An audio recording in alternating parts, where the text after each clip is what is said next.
स्कंद प्रथम अध्याय 17 कली को दंड तथा पुरस्कार। श्लोक संख्या 25 शब्दार्थ अनुवाद तात्पर्य श्री श्रीमदेसी भक्तिवेदांत स्वामी प्रभुपाद द्वारा।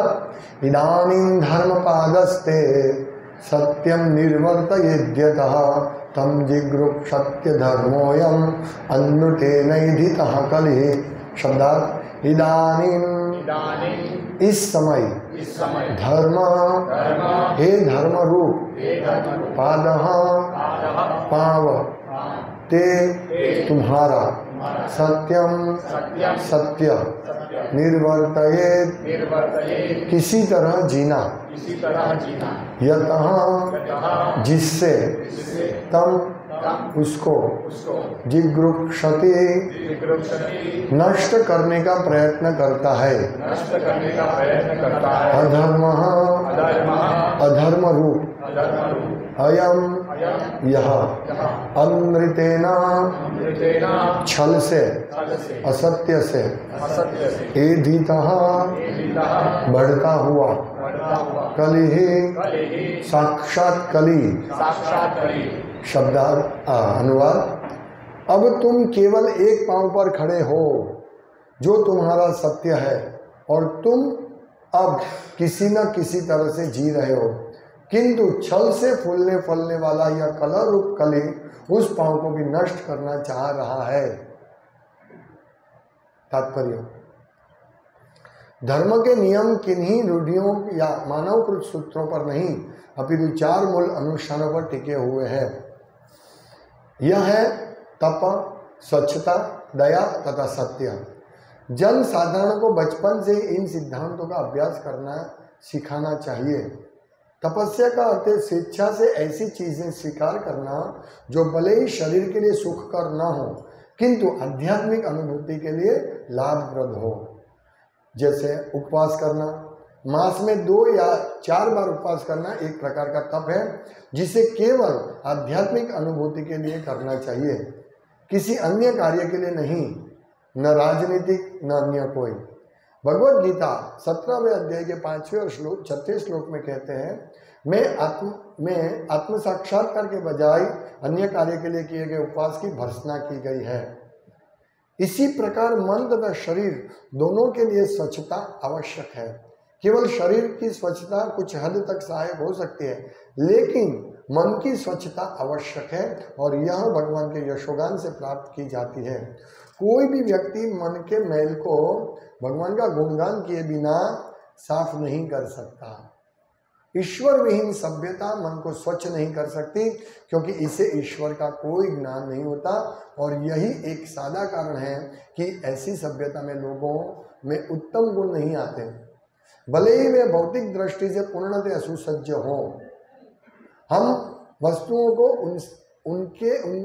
उनके परिणाम स्वरूप कर्म से देखना चाहते हैं, देखना है। हमें वस्तुओं को उनसे परिणाम स्वरूप कर्म के से देखना है। कलयुग में असंतोषी मानवीय सभ्यता का परिणाम स्वरूप कर्मफल है। अतएव सभी मन की शांति चाहते रहते हैं। यह मन की शांति सत्ययुग में पूर्ण थी क्योंकि मनुष्यों में उपर्युक्त गुण पाए जाते हैं। धीरे धीरे ये गुण घटकर त्रेता युग में 3/4 हो गए, द्वापर में वे आधे हुए और इस कलयुग में केवल 1/4 रह गया है। और जिस तरह सत्य का बोलबाला है इससे इसमें भी कमी आ रही है। अहंकार चाहे कृत्रिम हो या वास्तविक तपस्या से प्राप्त फल को विनष्ट करने वाला है। स्त्री संसार के प्रति अधिक राग होने से स्वच्छता नष्ट होती है और अत्यधिक लत या नशे से दया विनष्ट होती है और अत्यधिक झूठे विज्ञापन से सत्य नष्ट होता है। भागवत धर्म के पुनरुद्धार से ही मानव सभ्यता सभी प्रकार के दोषों से बच सकती है। ओम ज्ञानतिमिरान्धस्य ज्ञानाञ्जनशलाकया चक्षुरुन्मीलितं येन तस्मै श्रीगुरवे नमः। श्रीचैतन्यमनोभीष्टं स्थापितं येन भूतले स्वयं रूपकदा मह्यं ददाति स्वपदान्तिकं वन्देऽहं श्रीगुरुं श्रीयुतपदकमलं श्रीगुरुं वैष्णवांश्च श्रीरूपं साग्रजातं सहगणरघुनाथान्वितं तं सजीवं साद्वैतं सावधूतं परिजनसहितं कृष्णचैतन्यदेवं श्री राधा कृष्ण पादान सहगण ललिता श्री शाखान्विता। हरे कृष्णा कृष्ण कृष्ण हरे हरे, हरे राम राम राम हरे हरे, हरे कृष्ण। यहाँ परीक्षित महाराज धर्मों को बता रहे, बेल रूपी धर्म को, कि अभी तुम एक ही पांव पर खड़े हो। धर्म के 4 पांव कौन से हैं? बहुत सरल बात है, सत्य, दया, तप और शौच, पवित्रता। ये 4 पैर है, हमें ये याद रखना चाहिए, सबको याद होगा। ये बहुत महत्वपूर्ण है। जब सत्ययुग था पूरे 4 थे, अभी कट के अभी एक पैर पे लड़खड़ा रहा है, और वो भी कली इसको काट रहा है, और वो पैर है कौन सा? सत्य। सत्य के पैर, वो भी ज्यादा नहीं है। सत्य यानी क्या? सत्य का नाश कैसे होता है? तो झूठे प्रचार से, यानी भगवान का झूठा प्रचार, झूठ बोलना, वो उससे सत्य नाश होता है। तो ये पैर अभी धीरे धीरे हो रहा है, लेकिन श्रील प्रभुपाद की कृपा से, चैतन्य महाप्रभु की कृपा से ये प्रचार अभी हो रहा है, सत्य का, परम सत्य का प्रचार हो रहा है। तो ये धीरे धीरे धीरे 10,000 साल तक टिकेगा, उसके बाद पूरा ध्वंस हो जाएगा। इसमें जो 3 पैर है और जो कट गए हैं, वो है दया, पवित्रता और तप। तो तप कैसे ये होता है, नाश होता है? तप का नाश कैसे होता है? गर्व से। यदि हम दंभ करते हैं, प्रभुपाद कहते हैं झूठा या सच्चा दंभ, यानी मेरे पास करोड़पति है, मैं बहुत करोड़ों रुपया है और मैं दंभ करता हूं, वो भी एक वास्तविक दंभ है। हाँ भाई मेरे पास है। और दूसरा है कुछ नहीं है और मैं इतना बड़ा हूं, ये दंभ। जैसे अभी हम देखते हैं ये बड़ी बड़ी कथा होती है, वो परम सत्य को प्रस्तुत नहीं करते हैं, दंभ करते हैं, झूठा मतलब दंभ करते हैं कि मैं बहुत बड़ा भक्त हूं। तो ये भी देख दंभ है। देखो मैं कितने लोगों को प्रचार कर रहा हूं, कितने लोग मेरी कथा सुनते हैं, ये दंभ है। इससे तब वो तप नहीं कर सकते। यहाँ प्रभुपाद ने लिखा तप जो हमारे भक्त स्वेच्छा से करते हैं, खुशी खुशी करते हैं। कौन से तप है? प्रभुपाद कहते हैं महीने में 2 या 4 बार उपवास करना चाहिए, तो ये तप है। सरल भक्तों, एक खेल में, जैसे बच्चा खिलौने से खेलते हैं उसको मजा आता है, ऐसे ही भक्तों को तप करने का मजा आता है। मतलब किसके लिए? भगवान के प्रति प्रेम है, इसके लिए तप, वो स्वेच्छा से। और एक भक्त का एकादशी थोड़ा छोटा सा गलती भी नहीं था, टूट गया, तो उसने बोला मैं अभी प्रसाद नहीं लूंगा, दूसरे मतलब बाद में लूंगा। तो ये तप स्वेच्छा से, ऐसा नहीं हो अभी वो टेंशन आ जाता है, नहीं, स्वेच्छा से तप करना है। तो ये कितना सहज हो गया। भक्त धर्म का रक्षण कितना अच्छी तरह कर सकता है, देखिए उसको सिंपल तप। फिर दया नशा से दूर होता है। इवन चाय का नशा भी है। ऐसे कल वासुघोष प्रभु ने क्लास दिया था, तो बोला प्रभुपाद ने अनुमति दी किसी को एक को, लेकिन हमें ये पकड़ नहीं लेना, क्योंकि हम ये पकड़ लेंगे तुरंत चाय पी सकते हैं। नहीं, हाँ प्रभु जी ने ये ऐसे चाय का नशा शराब के नशा जितना तेज नहीं है। हाँ? यदि कोई चाय पीता है तो फटाफट, जैसे हम सब लोग चाय पीते थे, चाय तो सब पीते थे, 16 माला करने के बाद भी चाय पीते थे, पर वो इमीडिएटली छूट जाता है। जैसे कोई भक्त को सर दर्द करता है, चाय पीते हैं, मतलब पहले 16 माला जब भक्ति से जुड़े तब चाय पीते थे, तो सर दर्द करता था, नहीं पीते थे, तो एक क्रॉसिन ले लिया, दवाई ले ली, फिर दूसरे तीसरे दिन से खत्म। ऐसा नशा इतना स्ट्रांग नहीं, फिर भी चाय नहीं पीना, नशा नहीं करना, इससे दया नष्ट होती है हमारी, हम दया नहीं करेंगे। तो ये दया और पवित्रता अनैतिक संग से होता है। ये हमें समझना है। अनैतिक संग में अभी एक लेक्चर आया इसमें, मैंने कहा था क्या स्त्री संग भी अपनी पत्नी के साथ भी संग अनैतिक है, हो सकता है? ये समझना है एक एक चीज।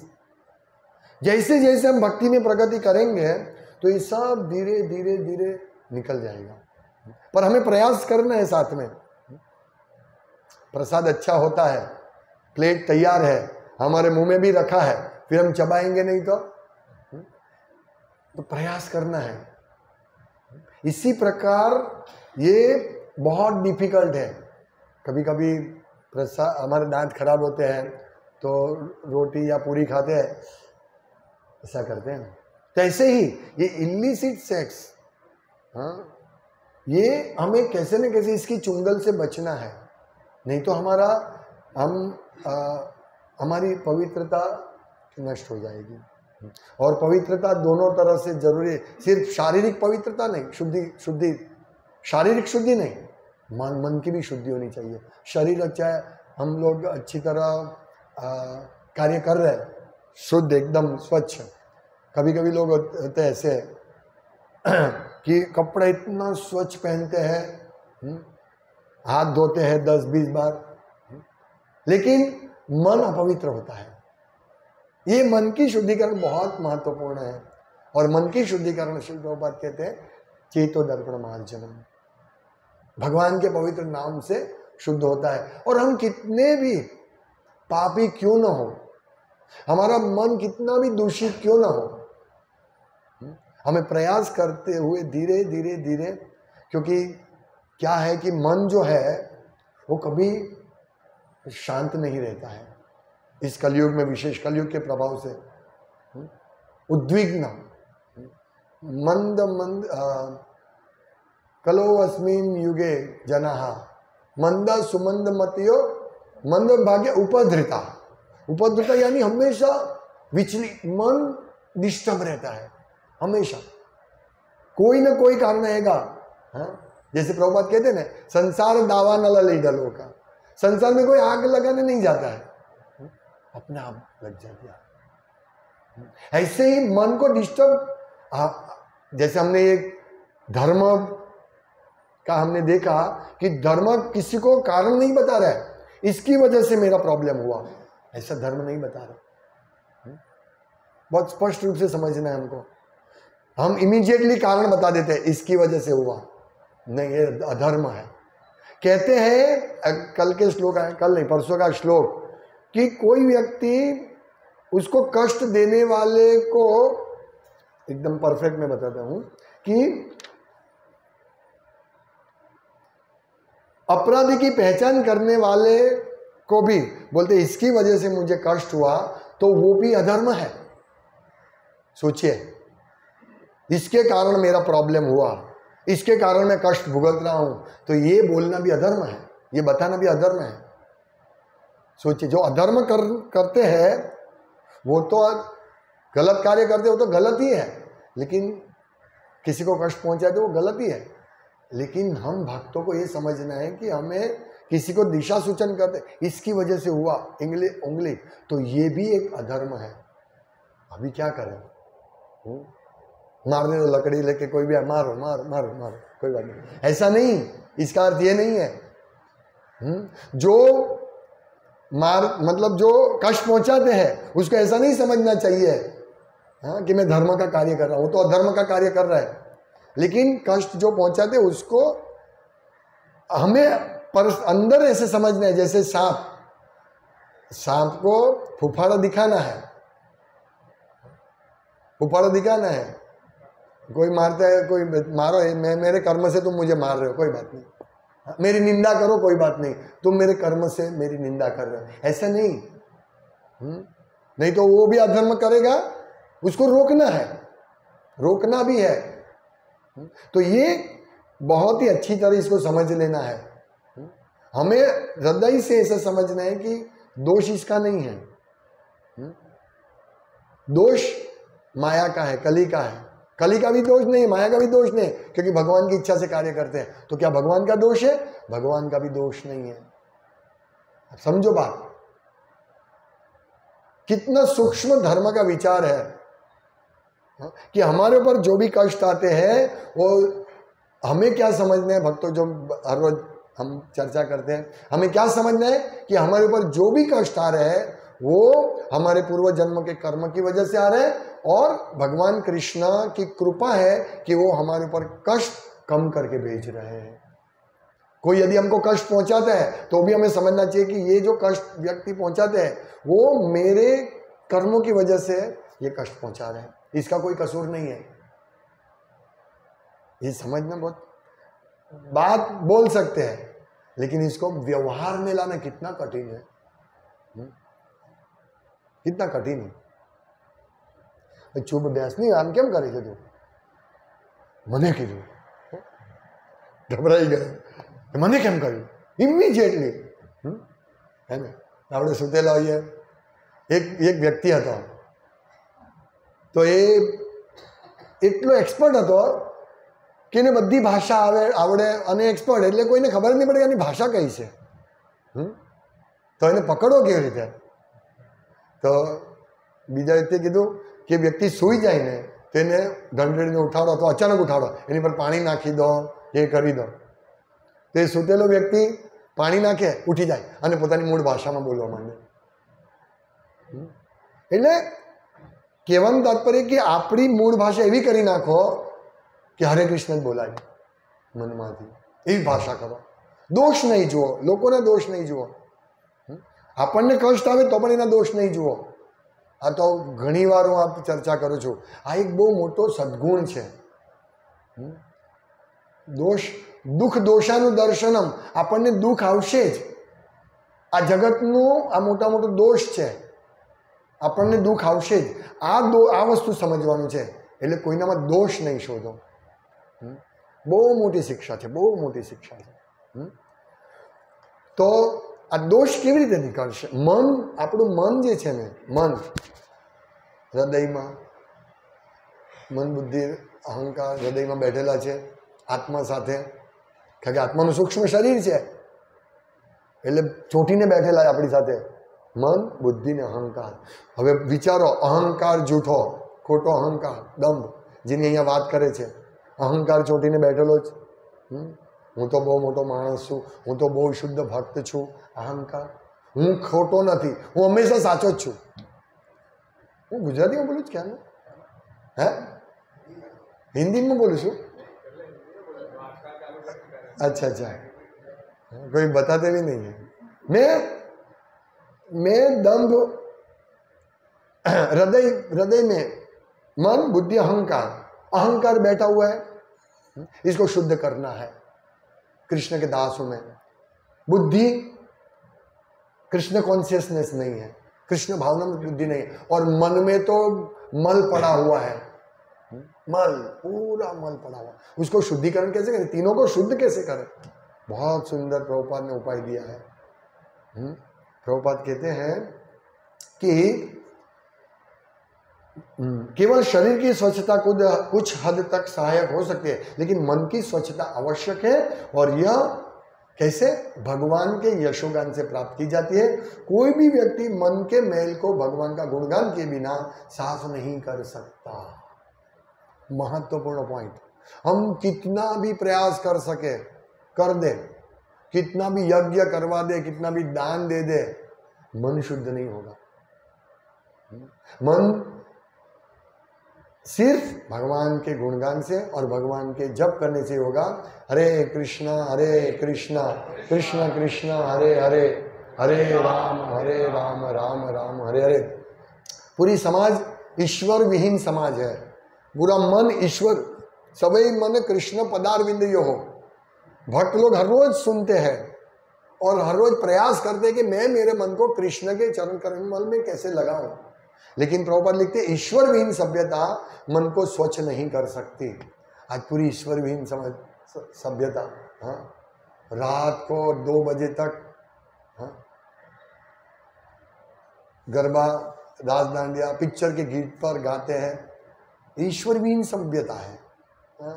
कुछ मालूम नहीं है. और ये कभी भी मन को स्वच्छ, बल्कि मन को और गंदा करके और भौतिक जगत में ज़्यादा रख सकते हैं. क्यों ऐसा होता है? क्योंकि इसे ईश्वर का कोई ज्ञान नहीं होता है. ये भौतिक जगत के जो अशुद्ध ईश्वर विहीन समाज है, ईश्वर का ज्ञान नहीं होता है। और यही एक सादा कारण है कि ऐसी सभ्यता में लोगों में उत्तम गुण नहीं आते। तो उत्तम गुण किस में आते हैं? सिर्फ भक्त में आते हैं। और यदि भक्त में कितना भी दोष है, कितना भी दोष है, क्योंकि वो भक्तों के संग में है, क्योंकि वो मन उसका कृष्ण के चरण में लगाने का प्रयास कर रहा है, वो हरे कृष्ण महामंत्र का जप कर रहा है, इसीलिए उसका मन साफ होगा, होगा होगा और होगा। इसमें कोई ये नहीं है। आप हम हर रोज चेतो दर्पण मार्जनम बोलते हैं, हर रोज बोलते हैं। इसको ध्यान से समझना हम क्या बोल रहे हैं। पोपट की तरह नहीं, एक तोता की तरह नहीं।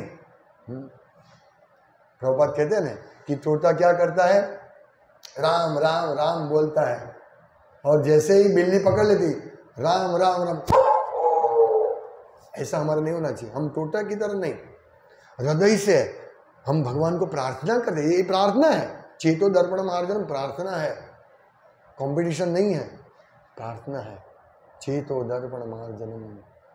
हाँ, भगवान चैतन्य महाप्रभु, भगवान कृष्ण को ये सब कृष्ण के चरण कमल में प्रार्थना है। हाँ, हम प्रशंसा कर रहे हैं, हमारे मन को लगा रहे भगवान के चरण कमल इस प्रार्थना के द्वारा, इसीलिए हम लोग हर रोज बोलते हैं। तो ये समझना है।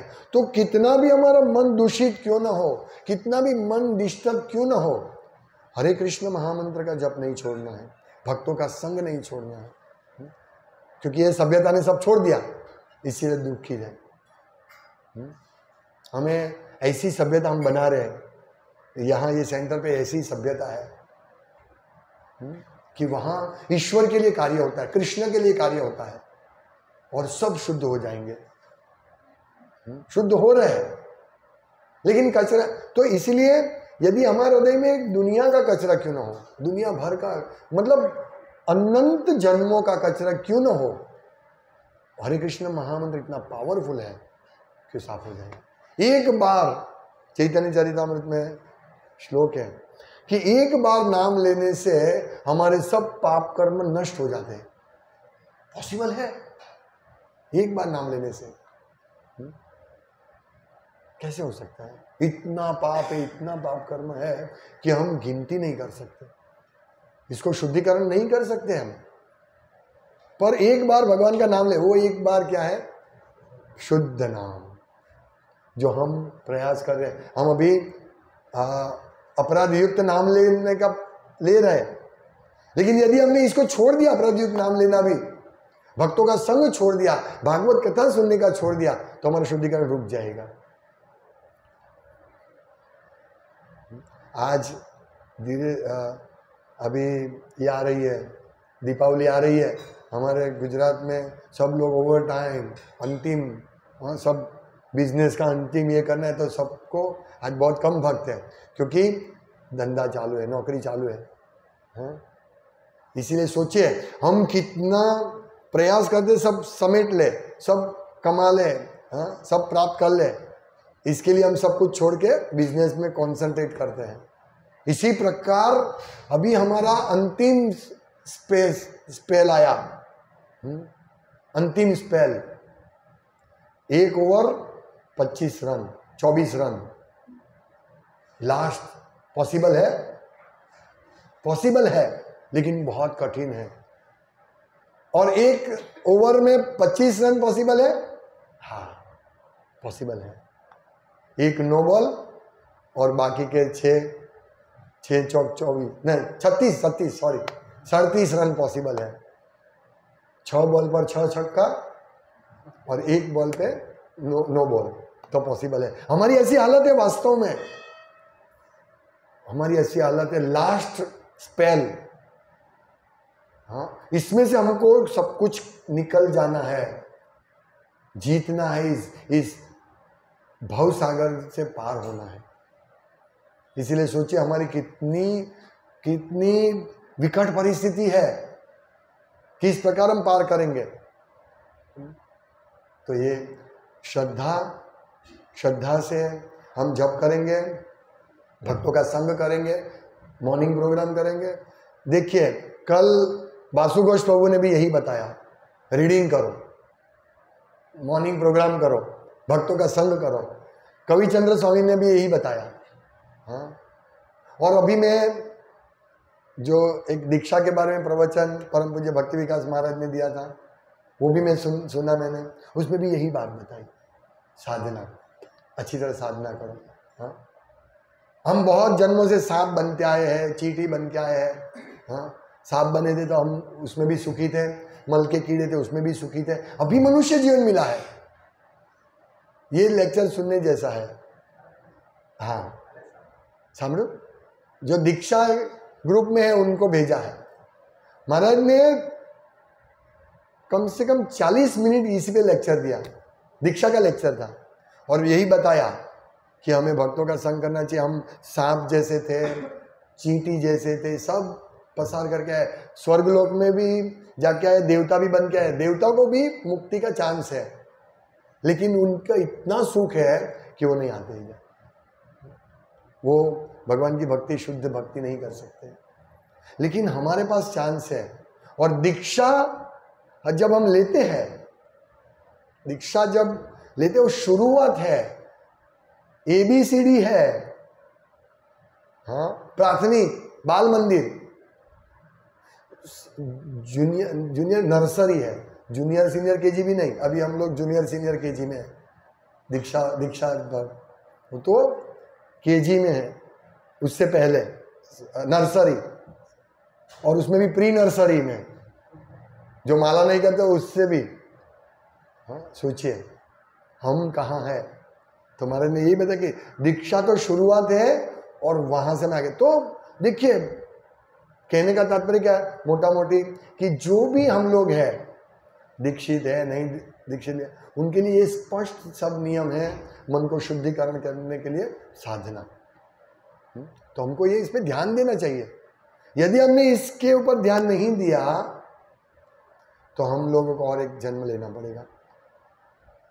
इसलिए सुनना है और उतारना है। ये तो बोलते रहते हैं, ये तो हर बार ऐसे ही बोलते रहते हैं, सब इस्कॉन वाले ऐसे ही है, ऐसे ही बोलते हैं। व्यासासन मिल गया था ऐसे ही बोलने का, जप करो, रीडिंग करो, हाँ, मंगल आरती करो, ऐसे नहीं। ये बहुत बारंबार बोलने से एक बार तो लग जाएगा ना, एक बार तो लॉटरी लग जाएगा ना, ऐसा है। तो हम सबको ध्यान रखना है, क्योंकि प्रभुपाद लिखते कि भागवत धर्म के पुनरुद्धार से ही मानव सभ्यता सभी प्रकार के दोषों से बच सकती है, भागवत धर्म से। और हम सब लोग भागवत धर्म का अनुसरण कर रहे हैं, ये भागवत धर्म है, इसका हम अनुसरण कर रहे हैं। बाकी और जो तप से, योग से, कर्मकांड से पॉसिबल ही नहीं है, पुनरुद्धार नहीं हो सकता इस सभ्यता, एटलीस्ट कलयुग में नहीं हो सकता है। देखो, एक योग दिन है 14 फरवरी शायद, लेकिन कोई समझते नहीं योग का उद्देश्य क्या है। इसीलिए हमें एक चीज को पकड़ रखनी है, वो है भक्ति और डिवोशनल सर्विस, यानी प्रेम पूर्वक सेवा। बस हमारा मन दूषित है, चलेगा, सेवा करो, जप करो, मॉर्निंग प्रोग्राम करो, भागवतम पढ़ो, भक्तों का संग करो, दूषित मन अपने आप सीधा हो जाएगा। जैसे लोहा जब अग्नि में जाता है तो फिर वो लोहा नहीं रहता है, वो अग्नि बन जाता है। इसी प्रकार भक्त का दूषित मन भक्ति में लगेगा तो वो शुद्ध भक्त बन सकता है। हरे कृष्ण। श्रीमद् भागवतम की जय, श्रील प्रभुपाद की जय। किसी को कोई प्रश्न है?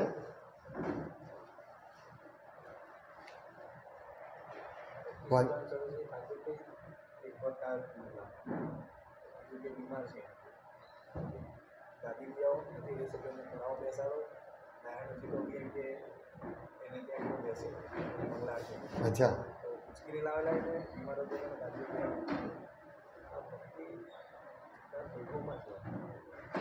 આવશે? હરે કૃષ્ણ. ચાલ, બુક ડિસ્ટ્રીબ્યુશન.